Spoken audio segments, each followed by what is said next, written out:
Welcome to Letters from America, a road trip podcast searching for the Swedish footprint in the United States. I'm your host, Martin Wern, and today I've parked the Volvo in New Sweden, Maine. And with me in the Airstream is Lukas Lagassé. And we talked earlier in the museum, and you're going to tell me the story about what happened here, all the Swedes that came up here. But first, I want to know about you, and the people who are listening want to know about you. Could we get a little bit of recap of Lukas? Because you are one of those families that came here. Yes. Yeah. Yeah, my family came to the Swedish colony in New Sweden in the late 1800s. And I was raised in New Sweden my whole life. Attended New Sweden Consolidated Schools and graduated from the regional high school. I went to university at the University of Maine, where I studied government and political science. And I got a Center for Undergraduate Research grant while I was there and went over to Sweden and did some research. Have you been to Sweden also? Yes, oh, yeah. yes, in Småland. In Småland? Yes. Is that where your family came from? No, they're from Skåne. Okay, the southern part of Sweden. Yeah, southern part of Sweden, yep. So I was there, but only for a brief time, and then COVID hit, and that sent me home. Yeah. And I lived away for a little bit, but Aroostook County, where we're located, where New Sweden is, it just called me home. I had to come back home, so that's kind of a brief ellipsis. Yeah, but you've had a key role in the historical, what do you call that? The Swedish Historical Society? New Sweden Historical Society. Yeah. Because you were the president of that. Yes, I was president of the New Sweden Historical Society for 4 years. Yeah. Which includes this museum that we visited earlier. Yes. Yeah. Yep. There's 6 buildings in our collection. So it's a huge undertaking. But prior to that, we have a big midsummer festival. And that's actually a 3-day affair. We really go all out with it. You go all in. Yes. I started on the midsummer committee because I used to teach ringleikar to kids. And I used to be a student of it. And so when I was 14, I think, I took over teaching it, and I taught it for 10 years. Yeah. Teaching. Could you explain that for someone who doesn't know it? Oh, yeah, sure. So ringleikar is like during midsummer, there are dances and ring games that are done around the maypole. Yeah. The midsummer song. And when we had a school, they were usually taught as an after-school program at the school. And then after it closed, then it evolved, and I would teach it locally, and all the dances and all the moves dances and exactly, and pronunciation and whatnot. Yeah, of course, that's something you have to do also. Yeah, because you're singing it, you're doing it in Swedish. Exactly. Yeah. So it kind of started there, and then I was on the midsummer committee, and I had a very, very close neighbor. She was like my adopted grandmother, and her and I would go down and visit her. She lived a mile down the road from my house, and we would sit and talk about history for hours. It was just so fascinating, and we have a really strong oral tradition in my family too. But my grandmother was. She had a lot to talk about with family history. And so, but my friend who lived down the road, she was fascinated with it, but she didn't know how to research it so well. So every now and then she would ask me a question, and I'd be like, oh, that's such a great question. I need to try to find the answer to that. And so then I would dig a little bit more. And so then one question would lead to 5 other questions that I had. And then I'd ask her, what do you think of this? And she would say, geez, I don't really know. Or she'd have a brilliant answer for me. And so it just kind of snowballed into this like little obsession. So now every time I hear a fun tidbit about New Sweden, I have this strange little file in the back of my head where it just kind of gets inserted and remembered and recorded. So, but that means that your family, you talked about an oral tradition in your family. You've been. Does that mean that your family history, which is also part of the New Sweden history, but that you've always sort of grown up with the story of your family, how they got here? Is that but not to the same extent as some people have, for sure. Especially like being from New Sweden, there was always like some importance placed upon like whether you had some Swedish ancestry and coming from New Sweden. I think that now it might be a little bit, it might feel a little bit like exclusive in some ways to be like that. Because then I realized I wasn't as in touch with like my French side and everything. Oh yeah. So, but now I'm like reconciling with everything, and I'm giving everything the space to breathe. So I'm part Swedish, mostly French, but I know a lot about the Swedish culture up here. So, and let's dig into that, because the New Sweden, where we're in the northern part of Maine, and the Swedes came up here.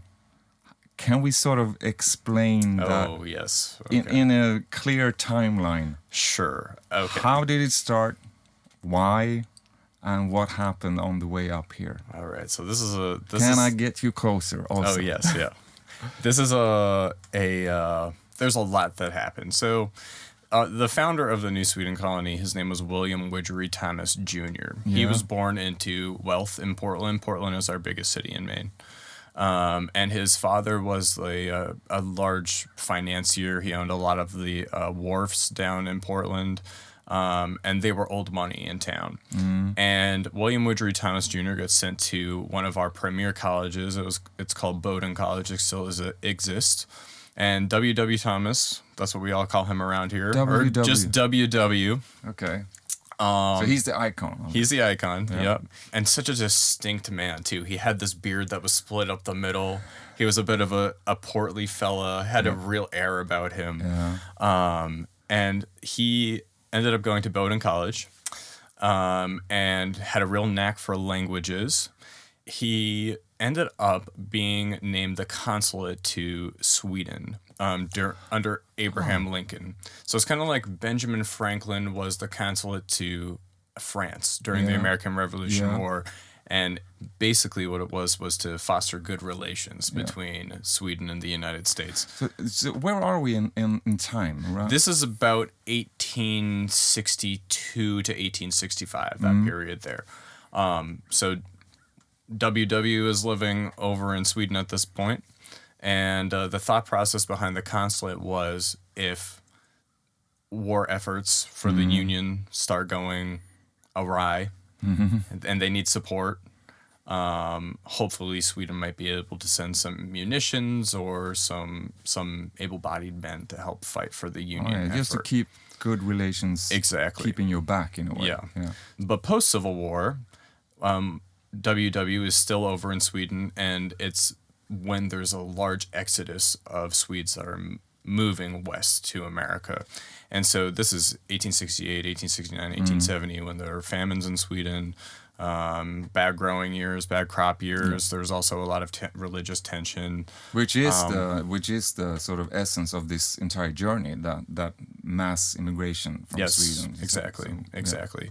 So W.W. Thomas is seeing those Swedes leave, and his home state of Maine is one of two states in the entire United States, in the Union at that time, that's losing population. And so he's trying to help circumvent that problem.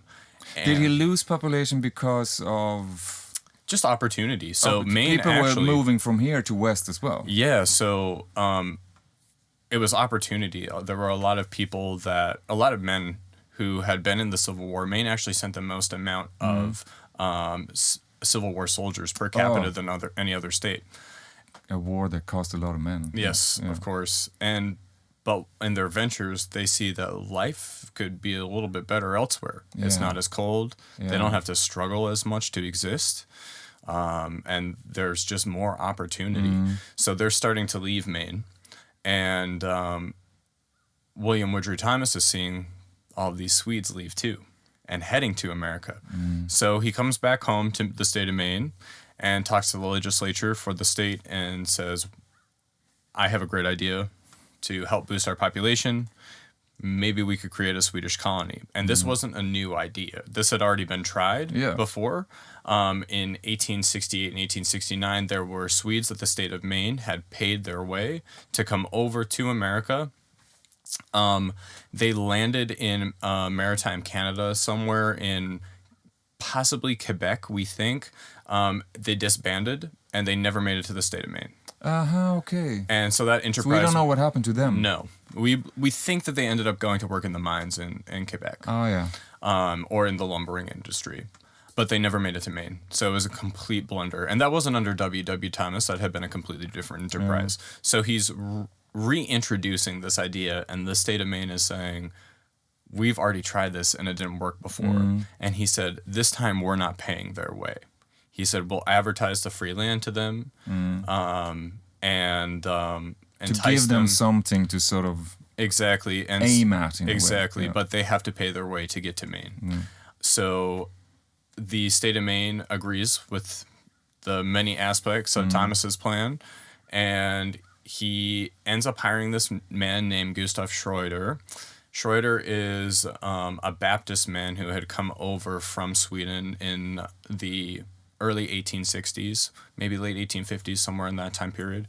And he goes out west from Sweden, and he's coming to America because of he had been persecuted because of his religion, being a Baptist.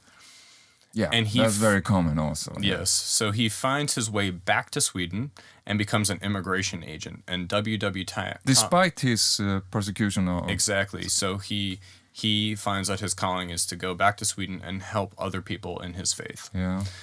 So Thomas hires him and to help him spur on immigration to New Sweden. It ends up being quite successful for them. They have certain parameters and the people that they're trying to look for. They want hardy stock, but they're also very particular about trying to get people they want who have the ability to be a blacksmith or to be the local shoemaker or they need to have these certain people in the community for it to function.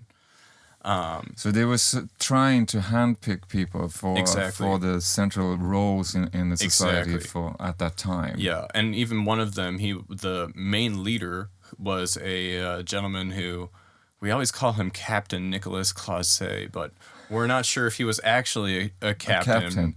He purportedly he spoke 7 languages. Oh, yeah. But I don't know that there was ever anybody to test him on those languages. It's easy to say if nobody understands the language. Exactly, yeah. But he was the first postmaster in town. He ran the general store. So he was like one of those Swedes that was handpicked in that very first colony. And in our history, it's written that there were 52 Swedes that came to New Sweden. According to ships' rosters, it looks like there were 49. Where that number came from, we're not really 52 is such a low number. Yeah, truly. It's a small colony. A small initial colony for sure.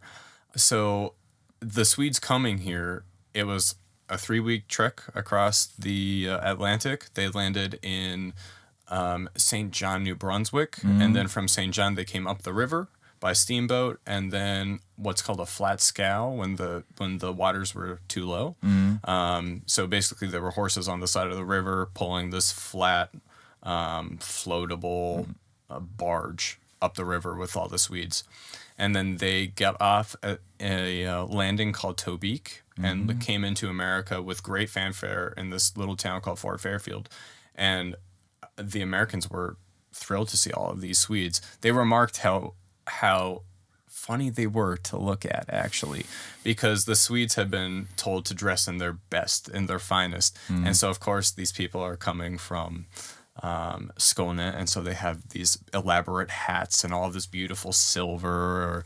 Wow. Yeah. So that was one of the things in the newspaper that was reported on was their dress. So it was in the news as well. Oh yes, it was a big thing. It was a big thing. Here comes the Swedes. Exactly. Yeah. So in their finest outfits. And there was a large dinner for them. Wow. And they had cannon fare. They had cannon fire to welcome them, but they're walking for miles and miles and miles, and then they go from Fort Fairfield to Caribou, which is about 15 miles, and then onward from Caribou. They stay the night in Caribou, and then they go to New Sweden, their homeland. And the first thing that they did was parade. And at that crossroads, we actually have a monument in our town. From what I heard, and please correct me if this is wrong, but wasn't there a promise for them to come here, but also a disappointment when they arrived, that it wasn't really fulfilled as it was told to be? Yes. So they had been promised that there would be a certain amount of acreage felled, and each family would get a log house. Because this is forest area also. Yes, exactly. So, I mean, it's the forest primeval. There are very few, I mean, of course they have been inhabited by natives, but they're, on the whole, it hadn't really been cleared. People have been trying to inhabit it for a couple decades. Actually, Caribou was founded in the late 1850s. That's its founding date. People have been in the Caribou area since the 1820s, 1830s. And Caribou was just a struggling outpost until the Swedes came along and they brought industry and they brought economy. So when they got here, first they get to this small little outpost, Caribou, Maine, and then they go further into this wooded territory where even the folks that were of English descent who were trying to settle that land had completely abandoned.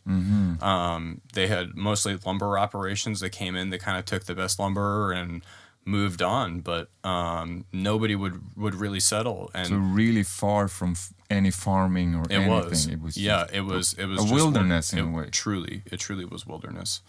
So they get out here, and there is a clearing for their public lot. At that point, there's no communal center or anything like that. It's just a bunch of buildings, or small cabins. And the Swedes, it's late July. They got here July 23rd, 1870. And they end up planting a crop of winter wheat and turnips. And they're getting various supplies from Caribou, but it's just not quite enough to sustain the colony. And the state gives them access, the men access to start felling their property, because the Swedes they're really coming with just their America chests, and that are filled with only the essentials.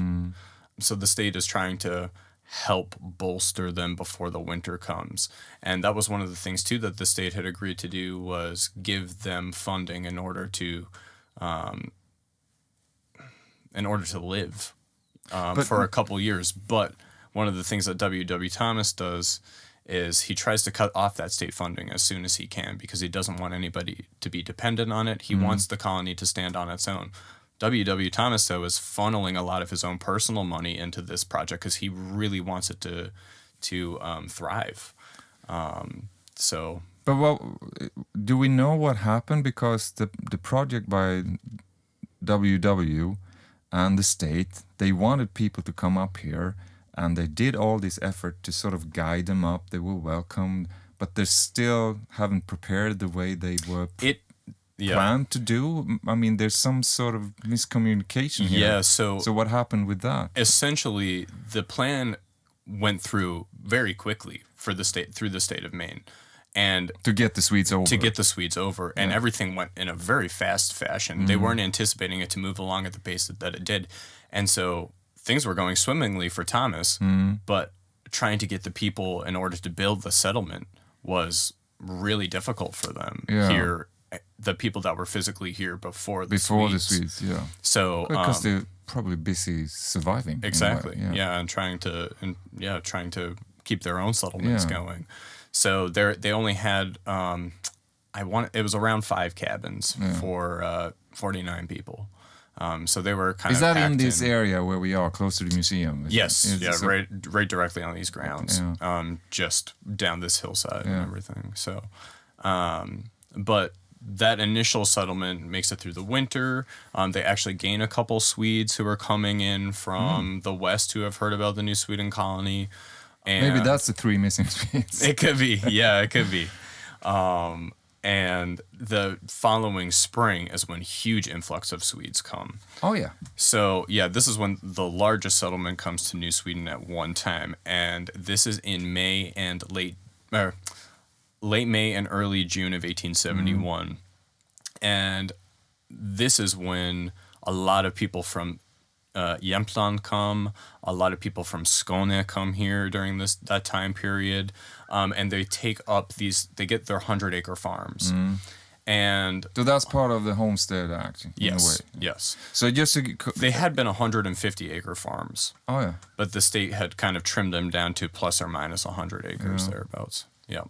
And one of the big things too was when they were settling, is they wanted to be able to create these neighborhoods. They called them bygd, and it was like these little villages within themselves in New Sweden. And so you would have these clusters of people. Like, for instance, there was a large group of people that came from a small village in Skåne by Kristianstad, and they ended up all settling towards the western part of the settlement, and they all had really large farms.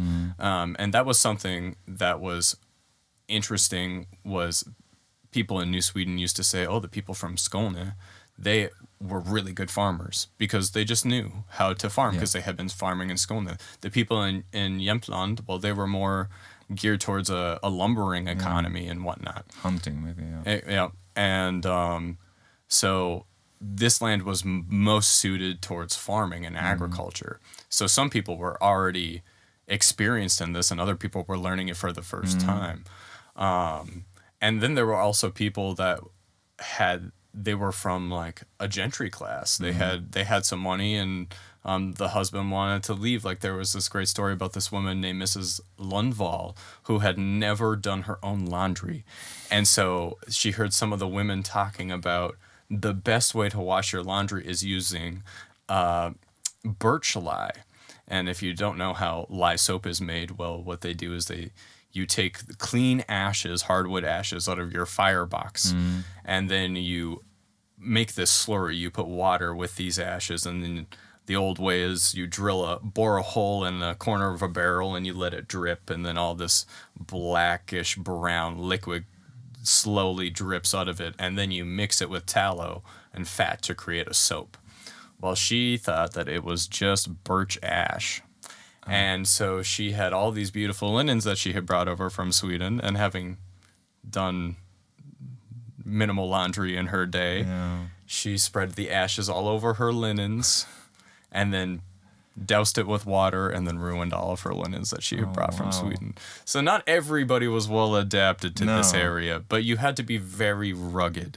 One of the stories that WW loved to tell, and he tells it time and time again, is about this woman named Kirsti Karlsson, who her husband is injured, and she realizes that she needs to help as much as she can with the labor, and he's on horseback coming in from Caribou, and he finds that she has 3 pigs that she's carrying on her back, and these pigs weigh a lot, and she's bringing them into town to barter, but she needed the supplies necessary to continue on living.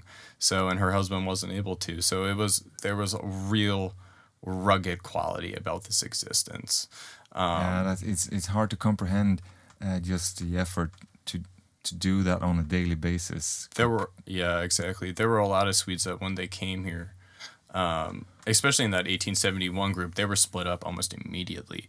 So that was really difficult because first you're in. What do you mean split up? So the families are split up. Yeah. What's happening is, in letters that W.W. Thomas has written to Gustav Schroeder, the immigration agent, he's saying, stop all immigration. We do not have the capacity to keep taking in more Swedes. And so, because New Sweden was this outpost too far, the roads were really bad in the spring, that it just was really impassable and hard to get here. So he's saying, stop immigration. And he meets this group, this huge band of Swedes, something like 300 Swedes that are coming. They had taken the same route as the other Swedes. They were coming up the river, but he meets them in this place south of here, about 50 miles, called Holton. And he says to the men who are able, he goes, I have jobs for you in tanneries or on the railroad. We just don't have the space right now. So I can offer you a job. If you want to continue on to New Sweden, then you can. I won't stop you from doing that. But they're splitting up the families before they ever even get to New Sweden. And so the oldest boys who are able to make money and send it back home to New Sweden are sent elsewhere in the state, but then that means that they're not here to help clear land. And so then these Swedes get here, the second big wave of immigration in late May and early June, and they come to this colony that's just, there's smoke everywhere.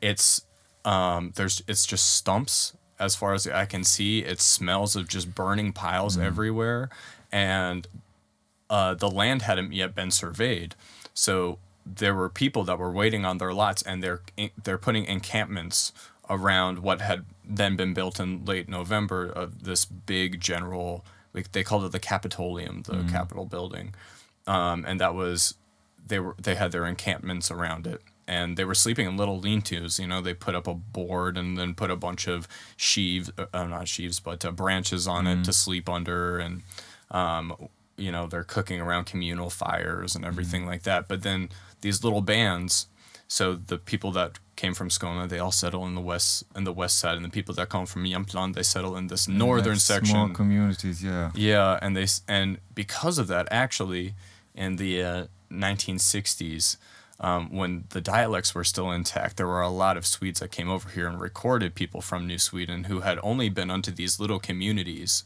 who had their preserved dialects. Yeah.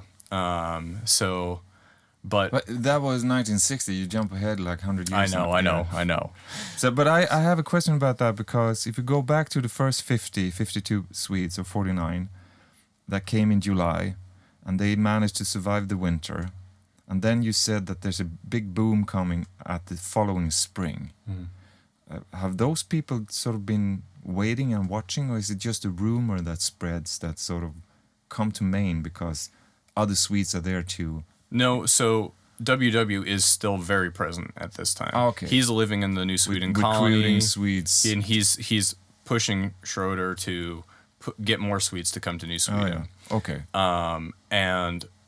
But actually what happens is a group of Swedish men write this letter to be published in the Swedish newspaper advertising the colony of New Sweden. Yeah.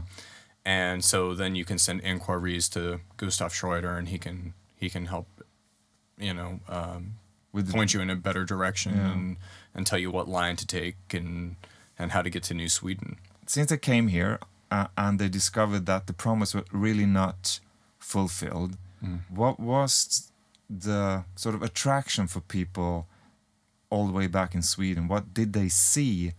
Like, was it the land or the possibilities? Because the possibility wasn't really fulfilled. The promises was that silenced, or was it? No, the promises of the state weren't necessarily fulfilled. But the land was still here. But the land was here. It was fertile soil. It was fertile soil. In a short amount of time, you had winter wheat that was 4 feet high because it was virgin soil. It was nutrient rich. You could really you could have great yields from being here, and it was still free land. And this climate was quite similar to a lot of places where Swedes had left. It wasn't quite like the Midwest where it was really hot and arid and it was just flat for miles and miles and miles. This has undulating hills and you could have big expanses of farms and whatnot here too. And the clue is in the name also. The New Sweden. Yeah. It's a new possibilities. And a lot of it also still has to do with the fact that Gustav Schroeder is Baptist. And so he is recruiting these Baptist groups who are still being persecuted in Sweden to come over to New Sweden. And so the Baptist is actually they were the largest denomination for many years. They had a large church in New Sweden Center. They had 2 chapels to serve the Baptist population. And then there was also the Free Mission Church, which is now called the Covenant Church. And then there's also the traditional Lutheran Church. So in your timeline now, the timeline that we're trying to explain up to, because you jumped to 1960, we go back. So where are we now? So say we're in 1871. That second group of Swedes have come here, and they're settling land. there were a lot of people who wanted to argue that it would have been better suited to give fellow Yankee men this property than a bunch of Swedes. So this is what ends up starting to be headlines throughout the state of Maine, is how these Swedes are paupers and they're peasants and they're wearing wooden shoes and they don't have culture and all of this. And so this gentleman, he's actually a pastor. He's the first pastor and school teacher of, he's a Lutheran pastor. His name is Andrew Wireen. He's a Swede who had moved to Illinois in the 1860s and became a pastor out there through Augustana College. He comes to Maine to help serve the New Sweden population. And what he does is this census, and he goes around every home and every farm in New Sweden, takes a record of how many people are living on that farm, the amount of horses they have, the amount of acres they've cleared, how big their houses are, if they have barns, and then it's published to show in such a short amount of time how many thousands of acres have been felled by the Swedes, the roads that were being built. The Swedes were quintessential to connecting all of these communities. They were the road builders. And they sounds like a very Swedish thing to do. Yeah. To this is the proof. You know, yeah, practical. exactly. Yeah. So that kind of helped thwart a lot of the negative beliefs about New Sweden. And to sort of show that they're actually doing a great job up there. Exactly. Yeah. There's also a lot of tension during this time period because we're on the border of the New Brunswick. And Maine is bordered by Quebec to the west, and it's bordered by New Brunswick to the east. Yeah. And to the north as well. And during that time period, there is a lot of downward immigration into the state of Maine of the Franco community, the French, so the Quebecois and the Acadians.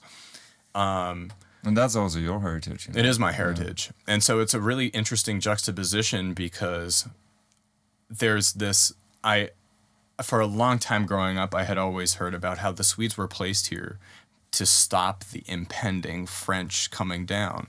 Oh, and so it's political.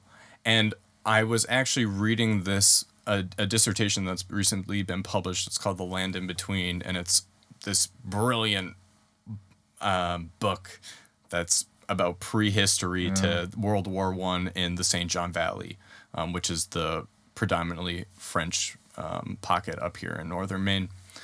It was a well-held belief that Catholicism was supposed to spread throughout all of North America, and it was supposed to be the preeminent religion. And so most of Maine at that time was all English. It was Scots-Irish, it was English. And so putting in people that were Protestant to stop this Catholic invasion almost was also probably a pretty important aspect of this immigration. Do you think, and I'm actually just speculating now, but we got at that point in the early 1800s imported a French king. Oh. Yeah, the Bernadotte. Yes. And we did that, they say, first of all, we needed a king. Don't quote me on this, but we needed a king, but we also needed to stay friends with the French people. So we imported one of the generals as a king. Maybe that is connected to keep the Swedes here, because they were already friends with the French in Europe. That could have been. And there is a lot of influence. It shouldn't speculate about history, but in a way, it matches the timeline. It's actually funny because here in New Sweden, there were even certain echelons in New Sweden, a tier system almost. Yeah. Because the people from Jemtland, they were a little bit more educated, they were Baptist, but they intermingled within themselves. But the people from like Östergötland or like Halland, they got to know their neighbors who were French. And so because they were associating with the French, they were looked down on by some of the other Swedes. Yeah. And it was really hierarchical, even here in New Sweden, because you still had Even all though these tensions from the old country coming over here. And like most people would always make jokes about the Skånska people. Yeah, but I would say that it's still like that. Oh yeah, for sure. And I mean, we still do this in the States. Yeah, and it's a very human trait in a way to do that. Yeah. Those people over there. Exactly, That's an interesting thing. You sort of import that division of people, move to an entire new continent to build a new life, but you still keep that. Yeah. So that's why a lot of Swedes they settled in their own little villages, more or less. And that we can see that on the names also, because we have New Sweden, and we have north of us is Stockholm, Uppsala, which is a town in Sweden also, and you got Jemtland, which is a county in Sweden, and Westmanland, also a county in Sweden. And they just took the names really from where they came, I assume. Yeah, we have a road. It's our longest road in the settlement, and I always thought that it's called Västerlånggatan, and that's very well known in Stockholm. Stockholm, yeah. And I always just thought that it was like, the long Western Road, because it is a very long road. Yeah.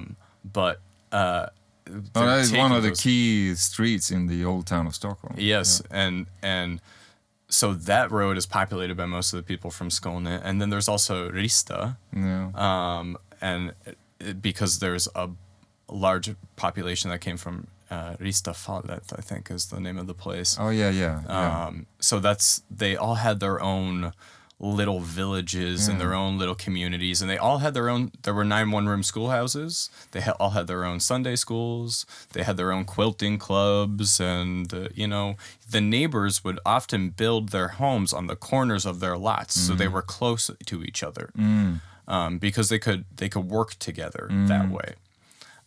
Which was essential, especially in the beginning. Yes, yeah, absolutely. If we just flash forward today. Yes. And your generation, you grew up here with this heritage. Mm-hmm. What is that like? Is there still today that connection of Sweden in this area? Is there still that collaboration between Swedes, and do you still? How much of Sweden is still here in New Sweden today? Well, we've almost. That's a difficult question, and actually, I have. A very brilliant friend who's a professor in Connecticut, and he's just published a little bit of work on our Midsummer Festival, and which is a big. It's a big festival here. Yes, yeah, it's just passed now, but it's 3 days, and what we've done is acculturized that a lot of aspects of what is seen as like our tradition of having this midsummer, and we put up this maypole, and a lot of people like to say that it hasn't changed in 100 years and we've been celebrating it the same way. Well, that's not we've adapted that as our tradition, but that's not the truth of it. Okay. The truth of it was Swedishness was dying out here in the 1960s. The language was fading, and really the language has pretty much faded except for the songs that the children sing. And there are some people that still speak Swedish. There's about less than a dozen people that still speak Swedish around here. And that's 150 years on. But I would say that that's still quite impressive. It is. Yeah. It is for sure. But what happened was there was this influx of people from Illinois who came here in the 1960s. They're from a Covenant college called North Park, and they discovered New Sweden by happenstance. Actually, one of them had heard about New Sweden in the 1940s because there was a magazine that had published an article on New Sweden, and this man always had an infatuation with it and had to check out New Sweden, Maine.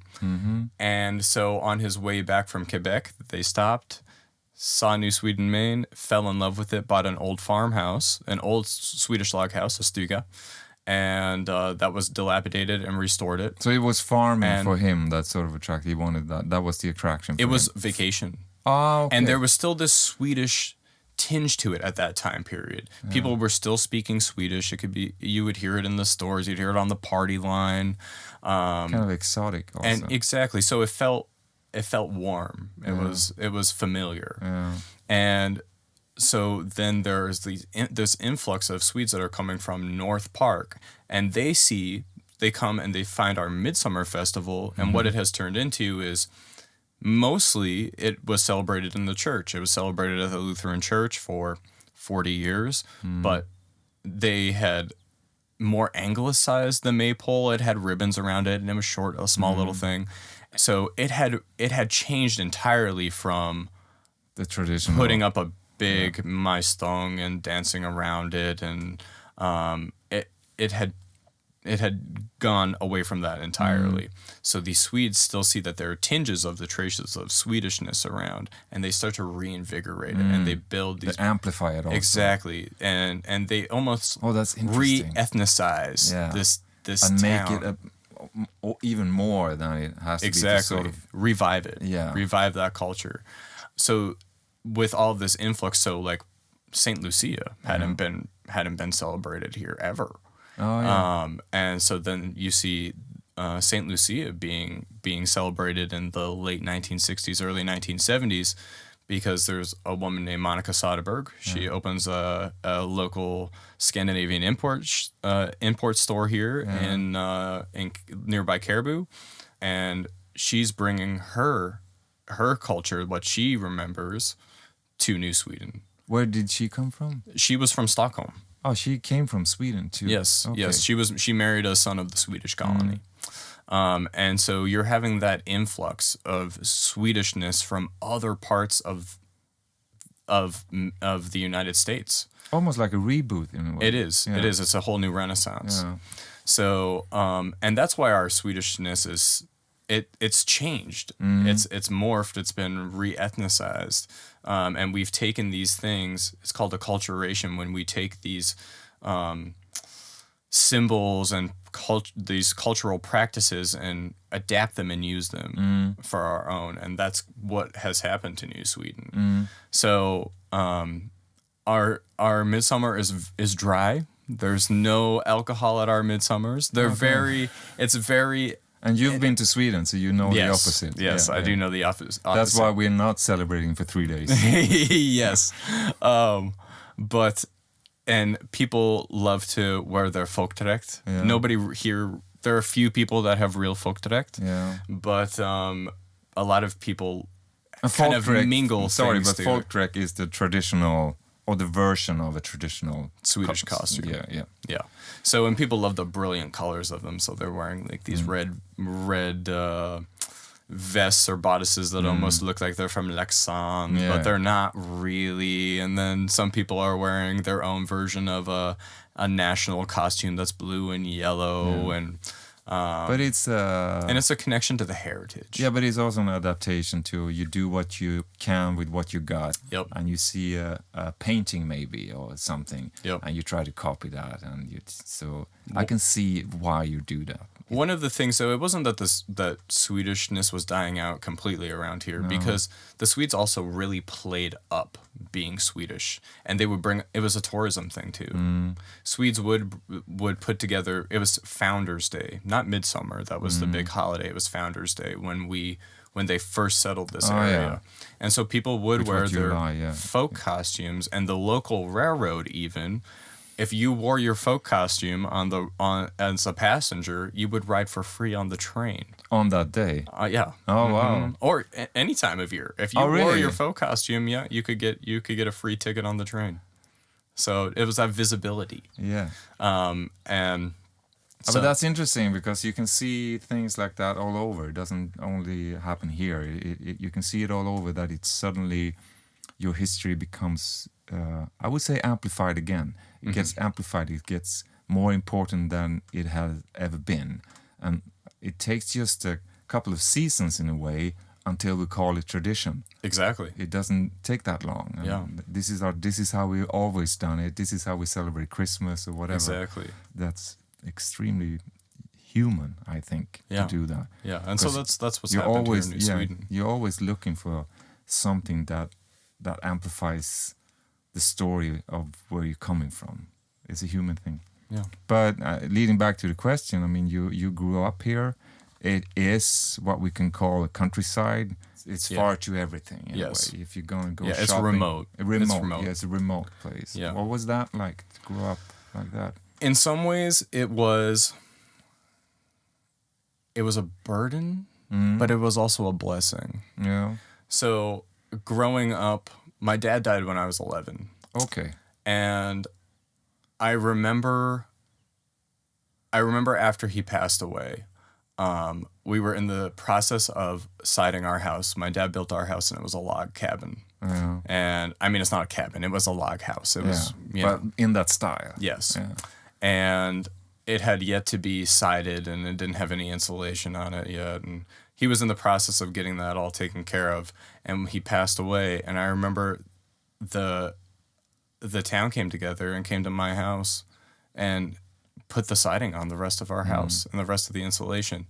I was raised by people in my town. You know, when my parents were at work and weren't home, we just got dropped off of the neighbors, you know? Yeah. And I remember when I first got my license, I went speeding past my neighbor's house, and my dad wasn't alive. So my neighbor waited. I was on my way to the 4th of July parade, and I was going to be late for the parade. Yeah. And you speeded. And I sped past his house, and he sat in his chair until I came back by, and then gave me a real tongue lashing and told me, and he was the undertaker in town. Yeah. And he said, I buried kids your age. Like, you have to, he's like, you need to be more cautious. Yeah. So all of these people in town were all there to support me and my family. It takes a village. Yeah, for sure. Yeah. So in that way, it was a real blessing to be here. In other aspects, it was a little bit more difficult. And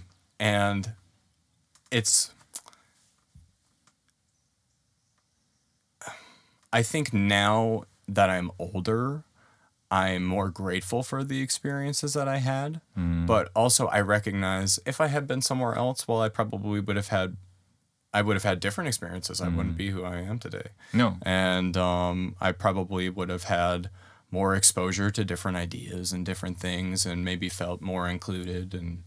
But it wasn't always. I knew at the end of the day there were people in my community who had my back. Yeah.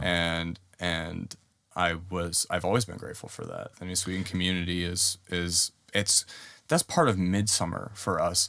Here in Aroostook County, we're so small, and everybody comes home for these events. So it's like a reunion. It's like a family reunion more than anything. Like a homecoming. It's a homecoming. You see people who live in Vermont or Alaska or Ohio or California, and they all come home for midsummer. And it's your community. Even though you might not see them all the time, or they might not be there directly, you can still reach out to them, and they're there for you. So it's a really beautiful thing having been raised here, for sure. But I think you need a little bit of aging to get that perspective. Because I mean, in all communities, it doesn't matter. I think where you grew up. When you're a teenager, you're sort of, you have to be uncomfortable in a way. Otherwise, you will not be a teenager. Exactly. It's a revolt. But it also leads into.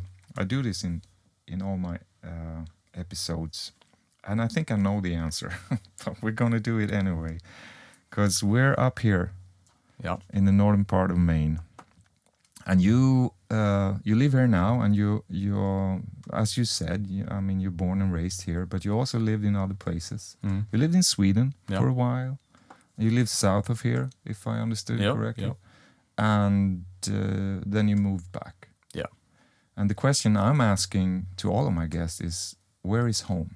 Oh, here for sure. Yeah. New Sweden, absolutely. I figured. That's beautiful. I like that. Yeah, I have to say, I bought my grandmother's home.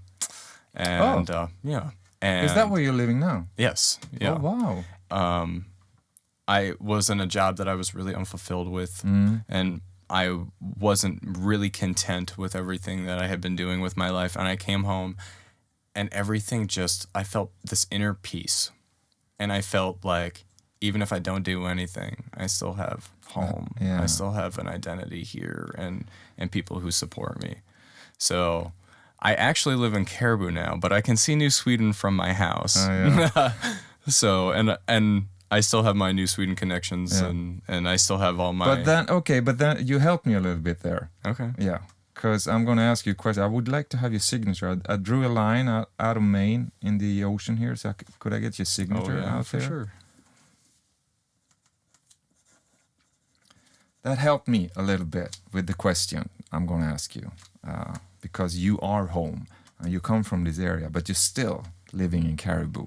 Yes. South of here. Yeah. So if you were to write a letter, I got letters here for you. Ah, okay. From Caribou to New Sweden in Maine, which is about, what is it, 20 minutes by car? 5 minutes. 5 minutes. I can see it from my house. But still, just to round up this with this question, if you were to write, imagine that you're living another place and you're writing back to home. What would you say in that letter? Oh, let's see. Probably say it was further away than Caribou. Say it was in Sweden. Yes. I remember when I was over in Sweden and when I was studying at university south of here, I did miss home. I did long for home. You did do that? Yeah. And I would and find that myself... is despite those sort of years as a teenager here. Yeah. I mean, it was great to have the freedom too, but just how thankful I am to know where I come from and have a sense of roots. Why do you think that is important for you? For me, it just makes me feel rooted.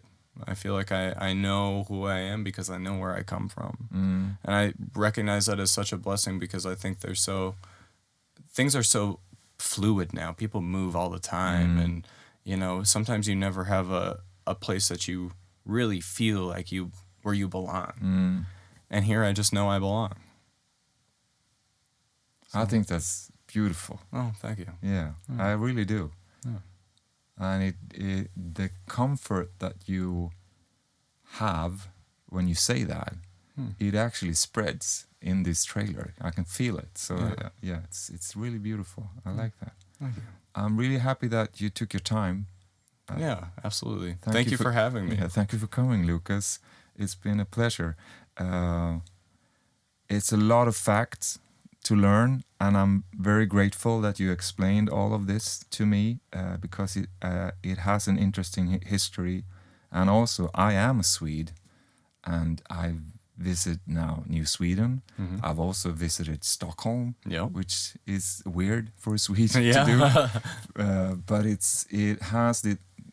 feels very welcoming, and it's a very nice place to be. So I can understand the attraction that this area had over the years. Yeah. I can really see that. So So thank you. You're welcome. It's been nice. Well, thank you. Nice talking to you. You have listened to Letters from America, a weekly road trip podcast celebrating the Swedish heritage in the United States. Produced in collaboration with the Embassy of Sweden in Washington, D.C., Volvo Cars USA, Volvo Trucks USA, and Airstream.